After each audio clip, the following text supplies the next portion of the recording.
I met my girlfriend's father when I was 16, and he was a hunter, and he got me bow hunting in Michigan. I was raised in Midland, Michigan, born in Akron, Ohio, but raised in Midland, Michigan.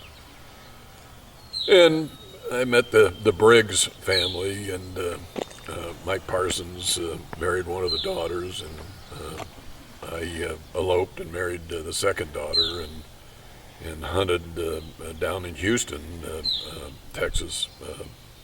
Worked for the oil field industry, building land rigs, mobile rigs for 30 years, and then started hunting, I guess, all over the world, elk and mule deer in Alaska and Africa and Europe, and just had the passion. I could either golf, fish, or hunt, and I chose hunting. Well, I've been hunting, I guess, for about 50 years now. We have wonderful deer in Texas.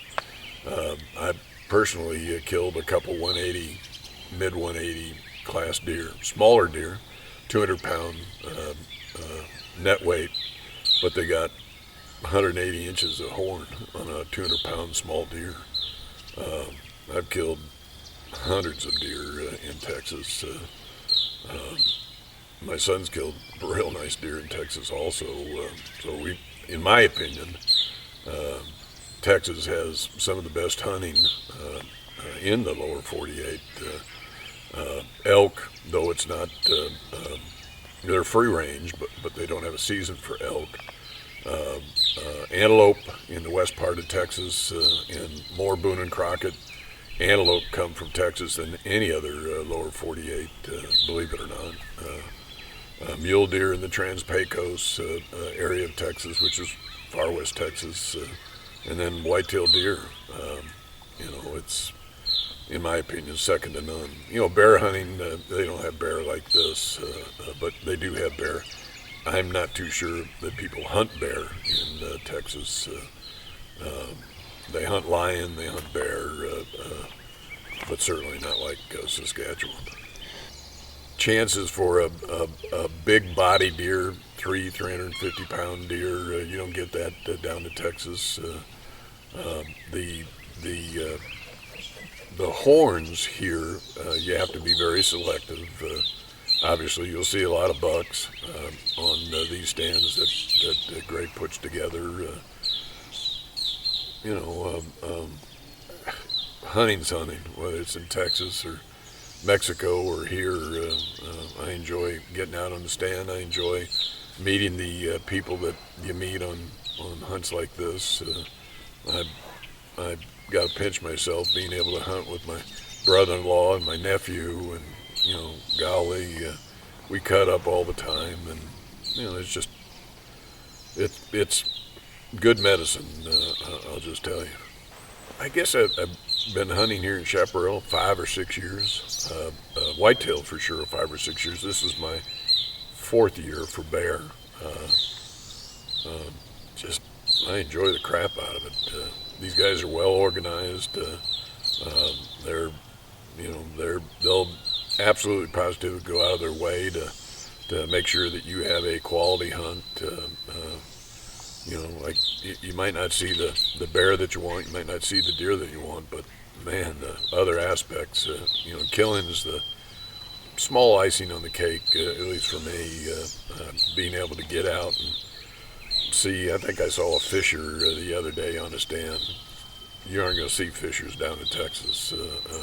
And all the weird animals that you might see on stand, moose and wolves, and it's just a different setup type deal. But like I say, these guys, they do it up first class. It was colder than a well digger's ass. I've never been so cold in my entire life. And I had the best equipment. I've hunted all over. I've hunted 12,000 foot elevation with the equipment I have, and I was not prepared for the cold. And Greg told me about this Gumby suit, and the second or third day that I froze my hiney off in the stand, I wore this kind of it's like a sleeping bag Gumby suit. It was no problem with the cold, but that's the impression that I had. I guess another impression is climbing up in those damn stands, 20, 25 feet in the air. We don't have that kind of deal anywhere that I've ever gone. That was kind of different, being able to get up there. But there's a reason they don't smell you. I've had bear walk right underneath the stand. I've had deer, walk and rut right underneath the stand. I've had, moose walk right under the stand, and they won't smell you. I mean, there's a reason why he puts you up high. I guess mass, big, heavy, mature buck mass, and they have it here. Might not be wide, but geez, oh Pete, they look like a canoe paddle, some of these deer that they take here. They're that massive. Well, you get up in the morning, you're going to go bear hunting, and you got 6 or 7 hours to languish. So you either languish with a nap or languish with, hanging around the camp, or it breaks up the monotony, getting you out on a fishing boat for 4 or 5 hours. I like it. We did it last year for the first time, and we'll do it every year that Greg allows us to come up here. Highly recommend.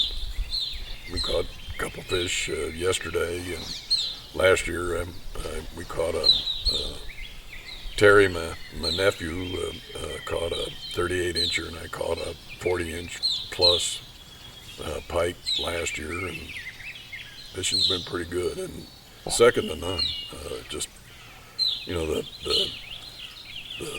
food is wonderful. The accommodations in the bunkhouse are wonderful. I have been on real nice hunts, as nice as this, but this is a really cool area. You'll see moose walking through the yard, or a 150 class buck walking down the road, or God knows what you'll see in this area. But the accommodations are second to none. You're in the remote areas to hunt these bear and to hunt whitetail deer. So I'll remember that certainly. Getting to see Greg and his family. Those guys treat you like extended family. That's why I like coming here. He gets to know who you are, who you be, keeps in contact over the year that goes by and what's going on. He sends you a feed and what kind of deer you've seen, what kind of bear you've seen. He's pretty engaged in the people that he allows to come up here. I guess the third would be just the easy access getting here. It's not remote enough that you got to have float planes and all this other crap to get here. Pretty easy drive, certainly for us. But this guy puts on the whole package. I'll just tell you.